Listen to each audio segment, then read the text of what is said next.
So, All so did you right, take my friendship? we are Did you take? live. Oh, We are live. I'm so happy to be here with you both. I have the amazing Roberta Ravella, business and sales mentor and founder of the Ravella Coaching Group, and Daphne Jones, aka the Smart Money Chick. And together, you are a dynamic duo. You're hosts of the Grown Women Growing Wealth podcast, where you are building a community of badass women entrepreneurs who are creating their own futures, building wealth, and having fun in the process. So basically, Roberta, you're teaching us how to make the money, and Daphne, you're teaching us what to do with the money when we have it, and multiply it, hopefully. yes. Oh, yes. Yes.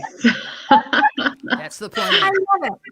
I love it. So talk to us a little bit about how your really awesome partnership kind of came to be. Well, Daphne and I met at a networking group in Houston and got to be friends. And then she'd been talking for years about doing a podcast.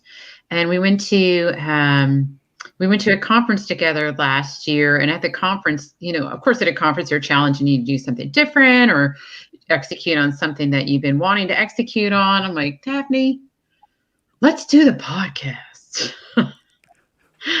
So she had the expertise a little bit. We took some classes. Not gonna lie, if you want to do a podcast, take some classes. Oh, yeah. And we got it up and going. Yeah, that's it. That's it. Yeah, and I really can endorse taking an intro to podcasting course, or taking one and also getting in a mastermind. I'm also in a podcast mastermind. It helps being around individuals who've done it before or are out there doing it. Is starting a podcast as easy as turning on your phone? Because there are services out there like Anchor. Yes, it is, but it's also more than a notion to keep it going. You can get one episode up like that, maybe two. But if it's something you want to keep going, there's a few things involved. There's a few wickets to hit. But the key is Be to in get it for started. the long haul. Pardon me? Be in it for the long haul. Oh, yeah. Because if you go on Apple Podcast, there's a lot of pod fade on there, 2-3 episodes, and then they quit. Because when I was solo, I tried that, and that's what happened. About 2-3 episodes. Yeah. The partner always Yes. To just have such a dynamic partnership. It's so awesome. I'm curious, what was the inspiration behind Grown Women Growing Wealth? Were you both grown women that grew your own wealth, or how did this happen? Talk to us about that. It's definitely, women of a certain age, right? And definitely Daphne and I both are in our second iteration of our careers. And we're meeting a lot of women entrepreneurs who are in their second iteration, or they left corporate because they wanted to, they were laid off for whatever reason. They wanted to be a mom for a while, then went back to corporate, and corporate didn't want them. So they started an entrepreneur journey and started a little bit later. So just all the things that go along with that, it can be very isolating. Your family, quite frankly, you can think you have a really cute hobby when you have a business.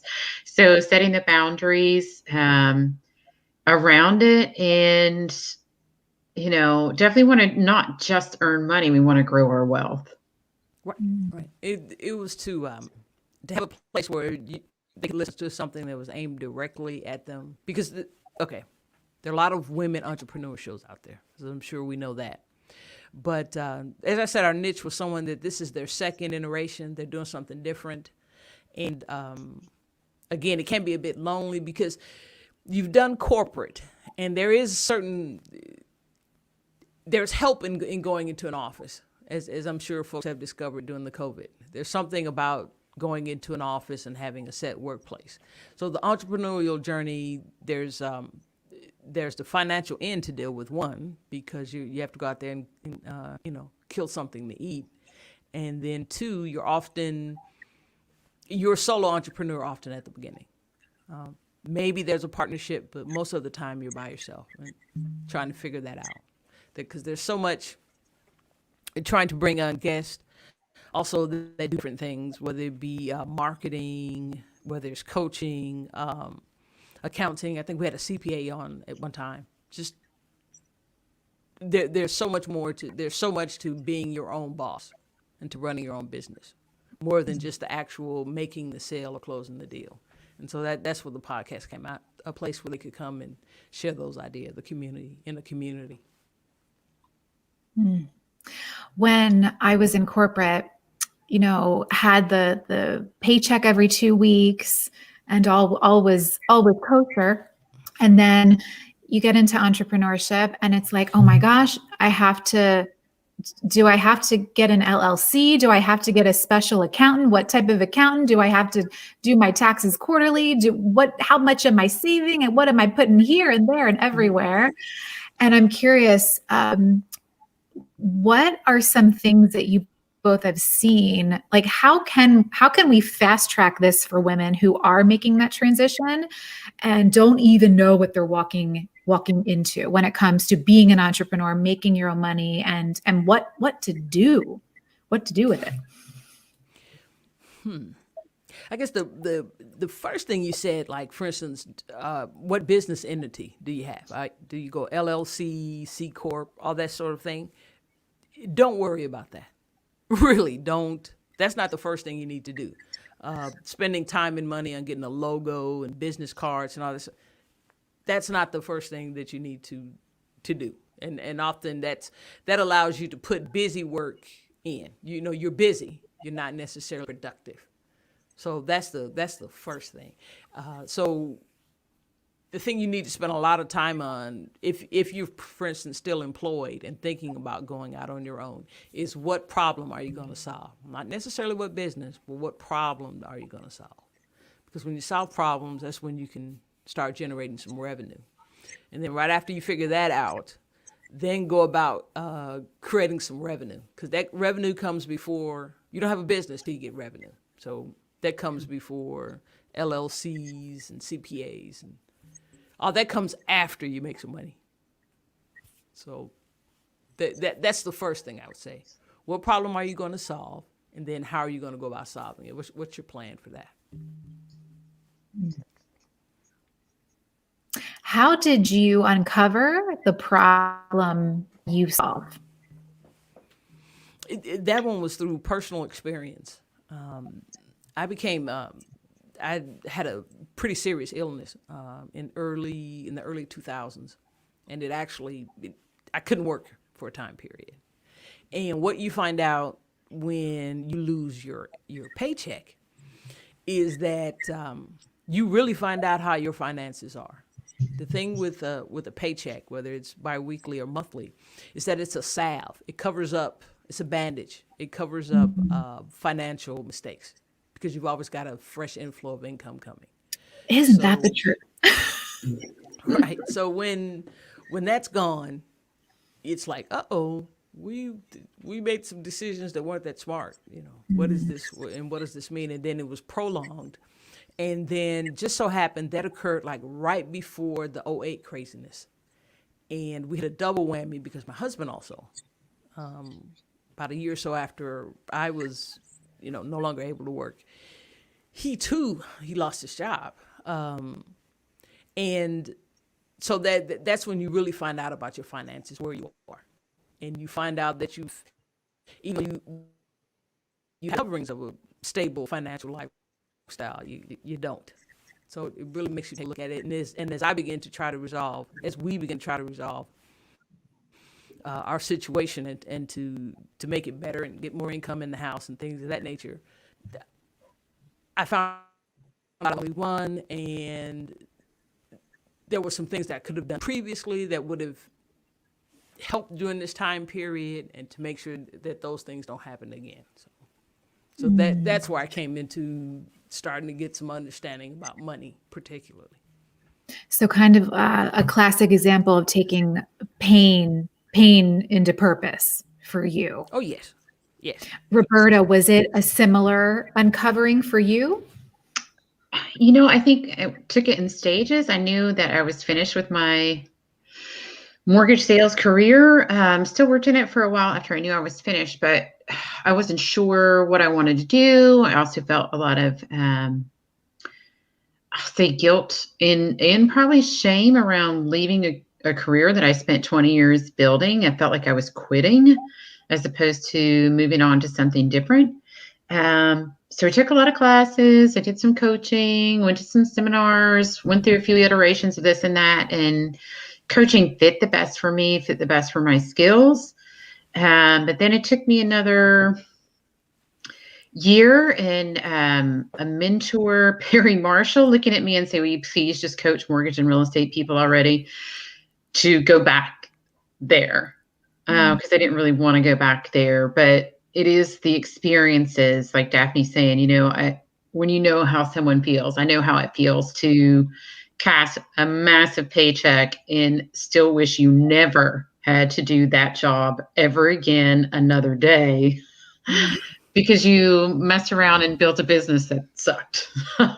And so that's why I help them get out of that situation, because people say you're trading time for money.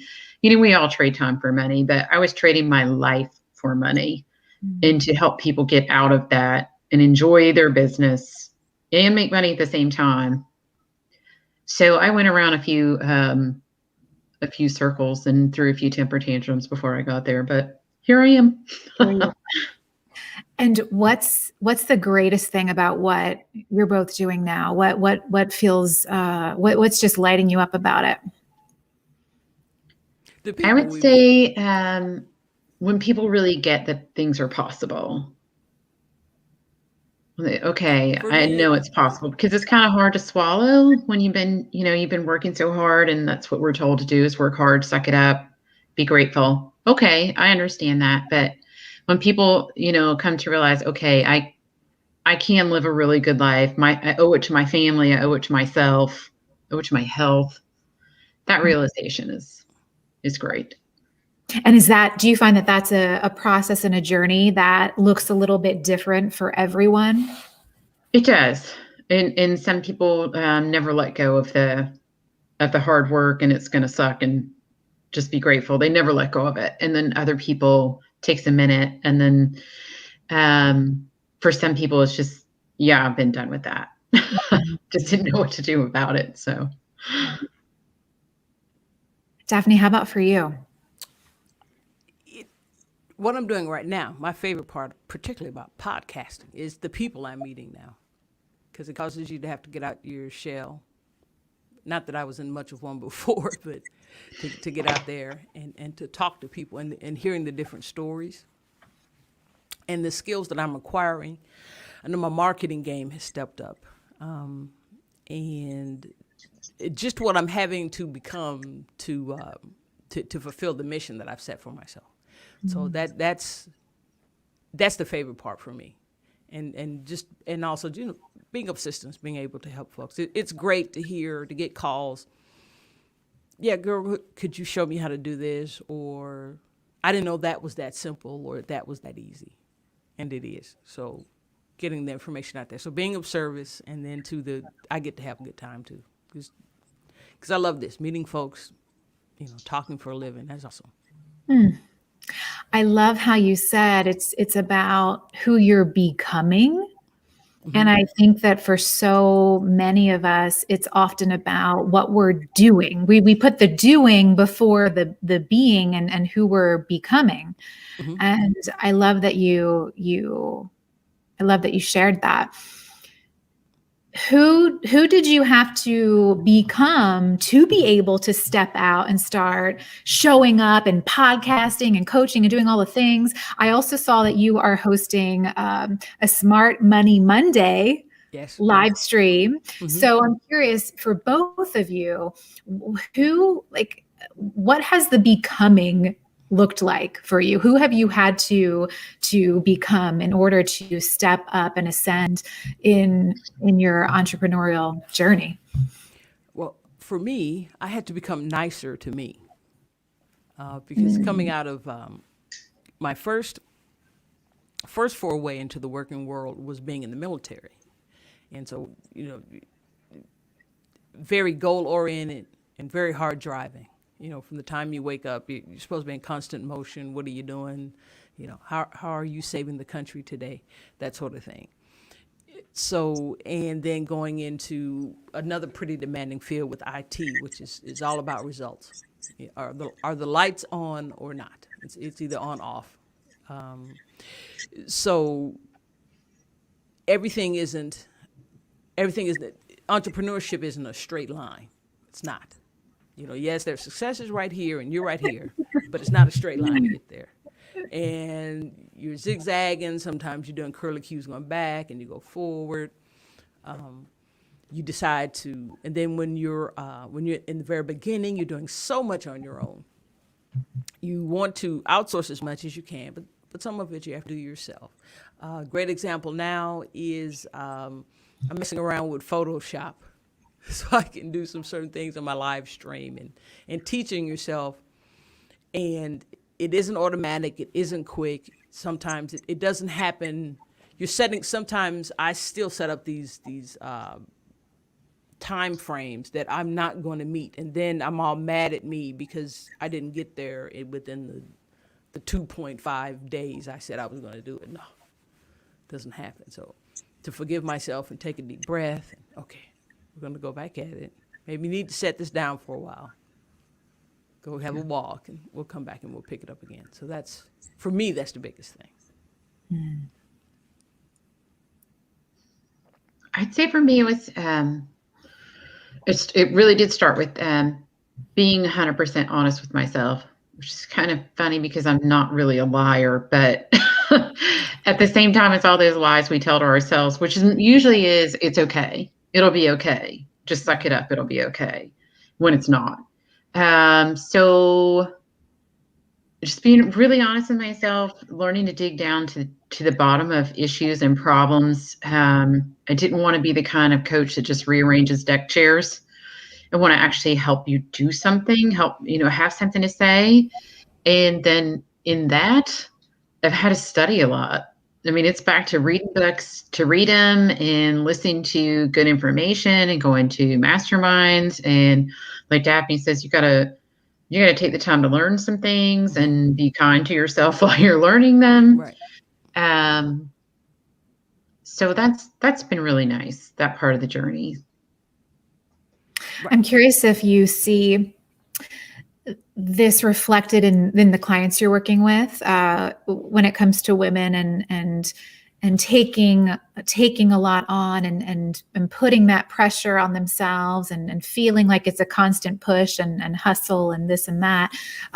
Is that common that you're finding when you're working with women? And do you find that your personal journeys and expertise really help equip you to be even more effective helping your clients to navigate very similar struggles? I definitely find that. Yes. Yeah, I also do. Also myself, because I'm the oldest. And then I come from a Southern tradition too. So I was taught a woman is always busy, and we were multitasking before it was fashionable to multitask. You're supposed to have something on the stove, a little wash in the oven, and you're helping somebody with their homework. Mm-hmm. And that if you're not doing that, something's wrong. If you're not juggling, something's wrong. You're being lazy. You go find something to do. And in learning to forgive yourself, there are times when you don't need to be doing, quote, anything that you have in your mind that you think you're supposed to be doing. Sometimes just sitting there, taking time out to just be quiet. And that being quiet may last 30, 40 minutes, however long it needs to last. That it's okay not to be in constant motion. As I said, you often, when you're breaking away from corporate, you have to figure out that busy isn't necessarily productive. And you can burn yourself out and you're the proverbial, you are spinning your wheels. If anyone's ever been really caught in the mud, like growing up in Chicago, often you get caught in a snowbank, your wheels, and you're caught, and the wheels are just spinning, spinning, spinning, and you're not going forward, but you're expending a lot of energy. And that's something I've seen, as I've done, and I see in women. Well, I should be doing something. No, maybe you should be doing nothing. Maybe not. Maybe just a couple of days of nothing. Go watch TV, just because that's doing something, actually. So, Yeah. Well, and letting go of the should, have to, must, can't. Oh yeah. Always, never. Just throwing all those words out the window. Right. Throw them in the garbage truck. Yeah. Yes. I started putting intentional time on my calendar it's just white space, like just a chunk of time to sit there and think and not do anything. And it actually was not easy at first because, it takes time to get used to that fact that we don't always have to be in constant motion. Daphne, to your point. And that really has been, I think, the hardest thing that I've had to unlearn. It's okay to have spaciousness on your calendar and to give yourself the space and the time to just be. And so much creativity, I think, and inspiration can actually be unlocked when we do that for ourselves. If you look at the people who make the most money, they have plenty of white space on their calendar. The people who make the least money are the ones who do all the busy work. And whether it's right or wrong, what we value or we don't value, that's just, my mentor says often get paid for thinking. Right. Get paid for thinking. And My you still have to. mentor, No, I just wanted to quick add to that. My mentor just said that literally this morning. This is about being paid to think, not do. No longer thinking versus doing. That's really cool. Go ahead, Daphne. Well, and that you still have to remind yourself of that, because I had to remind myself of that today. Read a book. Take a step back, because I was in a project so deep and it wasn't moving forward. Take a step back. Because it'll get done. Yeah. Well, the problems, like they marinate right in your subconscious at some point. I do my white space in the morning. I also am slightly ADD. So if I don't start out in a quiet space, and it's a disaster for the rest of the day. And I will fully admit, I got up at 7:30 yesterday morning and turned on my computer and emailed the guy who's doing my marketing right now. And I just I just have to do this before I have to email Colby before. Blah.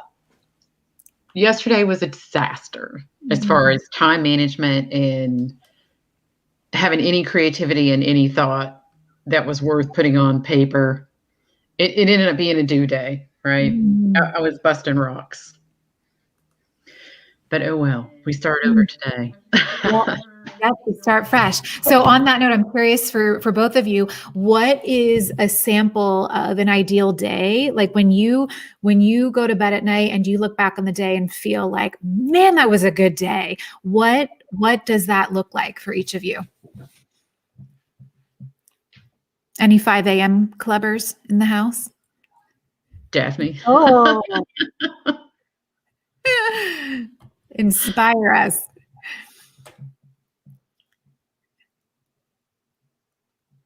Oh, she's having some audio issues. Uh-oh.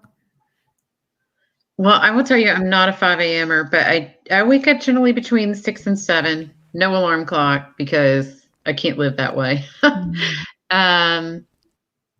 Get some coffee, take a minute, do my gratitude journal, do a little writing, read a bit, and then either take a walk, go for a bike ride, or go to the gym. And then once I get back, then start the things that need to be done the most.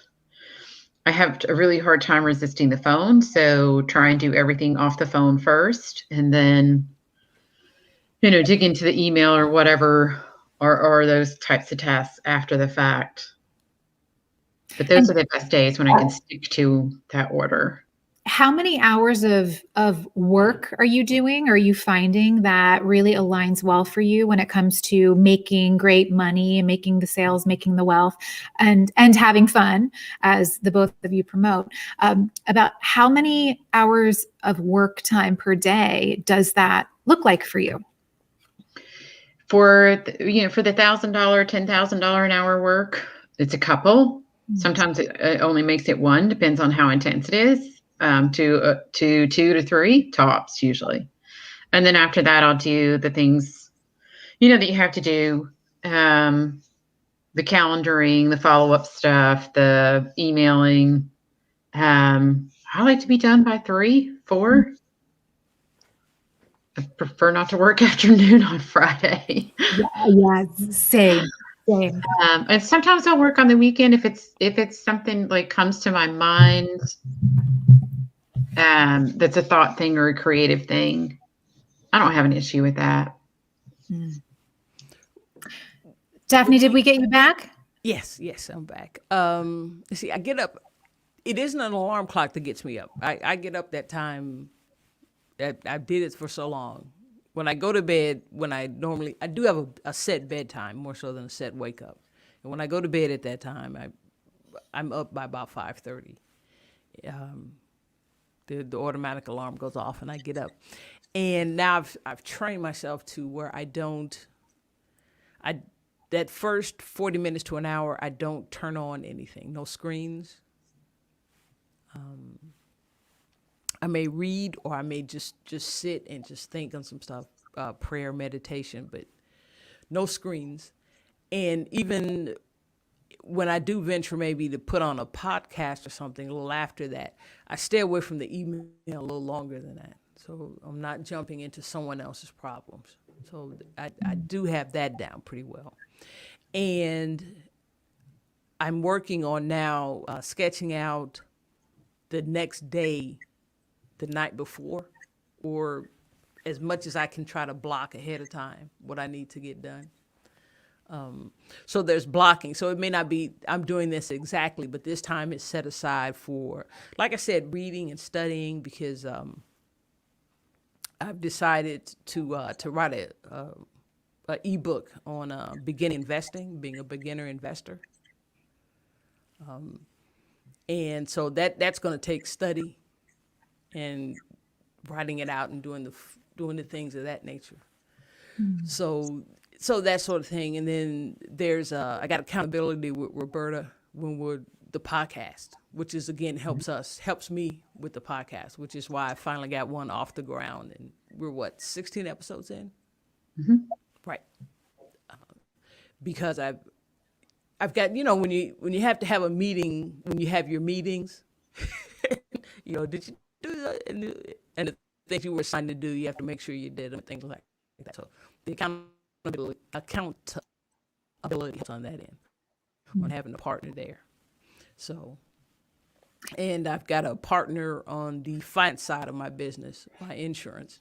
I'm working also with someone. So collaboration is really important for me. That helps me shape my day because it helps me stay focused. It just sounds like you both watch Netflix. I will get lost in a good gangster movie. Yeah. Yes. Oh, I can appreciate that. It sounds like for the both of you, you're bringing a lot of intention and mindfulness into your day from start to finish. Yes. I do as much as I can, but I agree with Daphne as well on that. Actually, somebody once, I was in a mentoring for writing, and she was like, every now and then you have to burn a day. Like, yeah, sometimes you just have to burn a day. Burn a day. Not necessarily doing dumb stuff, but like go for a long walk, go out for lunch, go talk to friends, go, jump on the phone, get lost in some good podcasts. Sometimes you just have to burn a day. Mm. I sometimes, believe in that. Yeah. yeah, and sometimes they turn into 2, maybe 3. No, I've accepted. Okay, you've got your deadlines, right? You do. And one, I've learned I don't have too many of those. Those hard deadlines. That's one of the things I left in corporate, and I'm glad I did. But there are things, of course, there are things that have to be done. But take advantage of. Now, working for yourself is the hardest thing you're ever going to do. I think all 3 of us know that. But the advantage is that we set those deadlines and we set those time periods. So give yourself time and mentally what's going on, because the brain knows what you need to think about, because there's something percolating under there. There's a reason you can't focus on this. And once you get past, was I out all night drinking or something of that nature that's interfering with my ability to focus, I'm healthy, I'm feeling well, then there must be something under there I need to look at. Why isn't this important? And maybe I need to look at maybe outsourcing it. Maybe somebody else needs to be doing this particular work, not me. Yeah. What do you wish that more people understood when it comes to sales, making money, growing your wealth? Consistency, and there was a phrase that we often used in the core: failure is not an option. Well, that's not accurate. Failure is a requirement, because you're trying stuff, and no one bats 1,000. No one bats even 500. So you have to be willing to fail, accept failure. No, failure doesn't make you happy, but this was a fail, and what happened there? And so to accept that and still want to take action again. So that's the main thing, to consistently get up and go back at it. So there we go. Consistency, go back at it. I would say for me, something I wish I would have learned for the whole 20 years I was in sales, and teach to my coaching clients as well, is to let go of the outcome. You have so little control over what people choose and what really happens. I mean, obviously we have control over ourselves, how we spend our time, our effort, and then that's about it. So although we want to succeed, like you're saying, Daphne, we want to succeed. Nobody wants to fail, but at the same time, it's going to happen. Because somebody's going to tell you no. Oh, yeah. You're going to try something, it's not going to work. So spend your time on stuff that you would try, even if it does fail.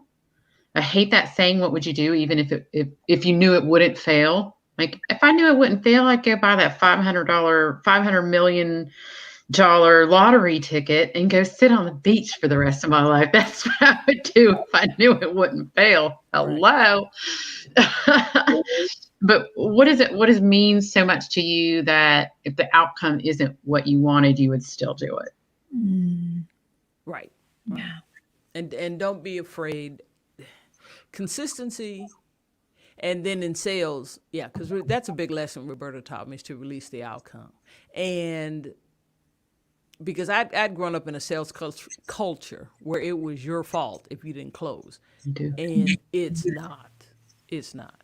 No. Because this particular product may not be right for this client, and that's okay. You may not be right for the client, and that's okay. That's okay. You just don't get me, and it's okay. You don't get me.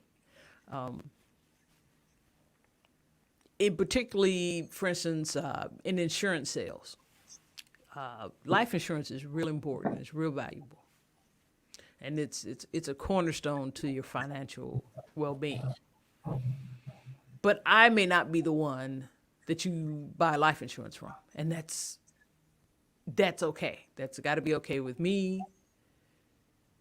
What I would just also like to be able to impart, the educator part of me, is being able to put a question in your mind of that do you need life insurance? Where you start to ask yourself that. And so Daphne's not it, fine. But to have the information that you do need something and that you should go see it somewhere else, that you do need coaching. Maybe Roberta isn't your coach, isn't your sales coach, but you do need sales coaching. So that's important. To me, that's essential. It's okay in sales because you're going to hear no quite a bit. Yeah. I often encourage my clients to go out and collect those no's. It's gonna build you up, build the resiliency and the grit that is required when it comes to what we're doing, selling and making money online. Daphne, you have a quote that money is not a zero-sum game. Just because you made money doesn't mean someone else lost money. And I think that's a really powerful distinction. How do you approach this when it comes to teaching the concept that there is plenty of paper, plenty of money to go around for everyone? Sure. And kind of, evolving out of the scarcity mindset around money that so many of us are programmed and conditioned to have, into believing that there is so much out there available to us all. Well, it's a decision, first of all, that you can discover your ability to produce income, because as an adult you have produced income. Now, most of us have done it. Our first production of income was to go to work, to go get a W-2 job. Okay, and then to understand, and then through maybe some exercises, that you do have control of the money that you currently produce now, the money that you currently have control over, that you do have control over it. Because many of us say things, well, I'll see how that works out, or we'll see how we look on Tuesday. Money's an inanimate object. It's physical money sits right there. If you place $1 on the table, it sits there unless it's acted upon, whether someone picks it up or whether, it blows off the table because some wind hits it or something of that nature. So you do have control of it. And once you understand that, we can start making use of it to use it effectively. That compound interest is neutral. It can work for you or it can work against you. And when you mentioned about me saying that it's not a zero sum, often the individuals are taught, and particularly women, you don't want to work that hard, you don't need to be rich. Whatever that is in your mind, rich people are greedy and things like that. If you don't respect money, you're going to have problems accumulating it and keeping it, if you think it's something that's bad.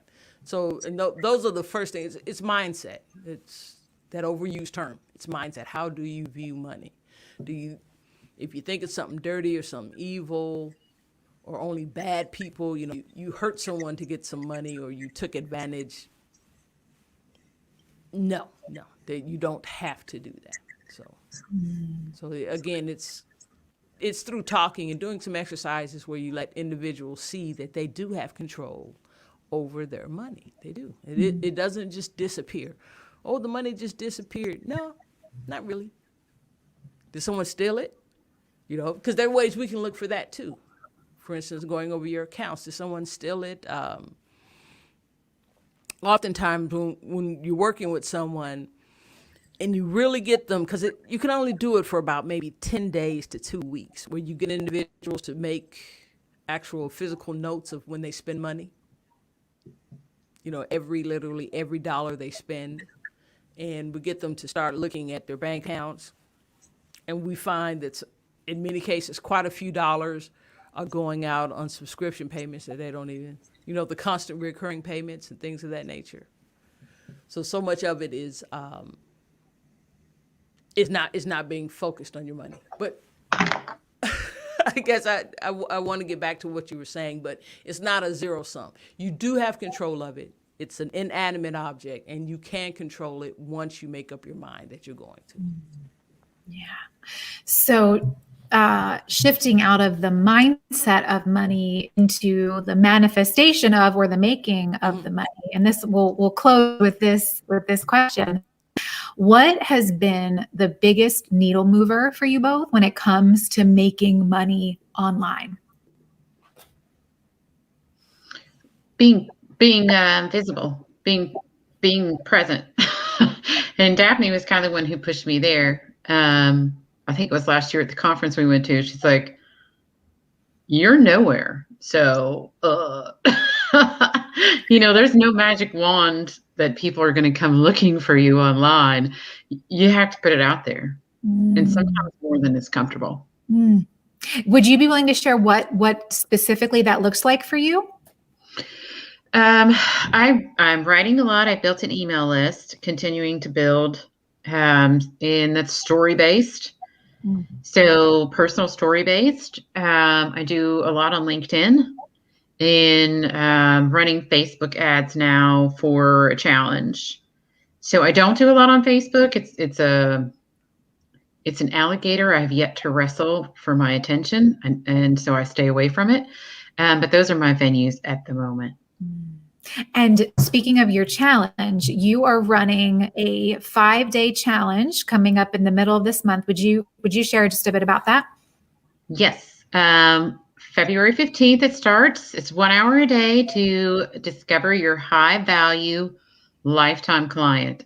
And a lot of people want to know what that has to do with building a business you like and makes you money in less time. Well, if you're selling to the right person who needs what you have to offer, it takes a heck of a lot less time than selling to everyone or selling all around that person. So in 5 days, we'll get you heavily identified with who that person is, what your unique selling proposition to that person is, and how to message that to attract them.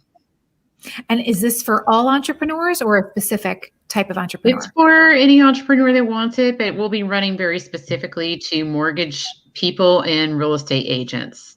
And that's at myhighvalueclient.com. Awesome. Daphne, what is the biggest needle mover for you when it comes, or that you found when it comes to making money online? Consistency in the marketing channel that you've chosen for yourself. And for me, that's voice, and it's going live for me. So the podcast and going live via Facebook. Well, using StreamYard to go across multiple channels, particularly YouTube and Facebook. And that in turn drives them to my website where I can collect information. And Roberta's helped me there with that. Having an email list is very important. That is central. And so the evolution now is starting to market to my email list. So that's what has helped. So getting really clear on the steps of your funnel, Right. funnel we'll call it, and then showing up with consistency in those places that you've determined. Right. It's because often now here, because as you get out there, individuals who are also entrepreneurs will come to you because of the podcast. Well, what's this? What's the secret to this? Pick one: Facebook, Instagram. What's better, LinkedIn or? Pick one, and consistently go at it. Consistently use the platform, and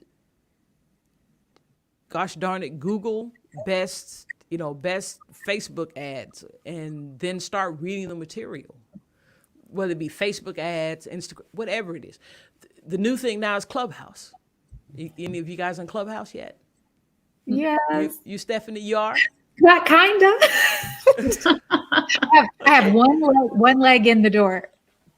Right. So it intrigues me because it's voice.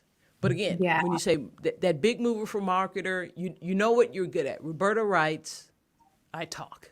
And pick your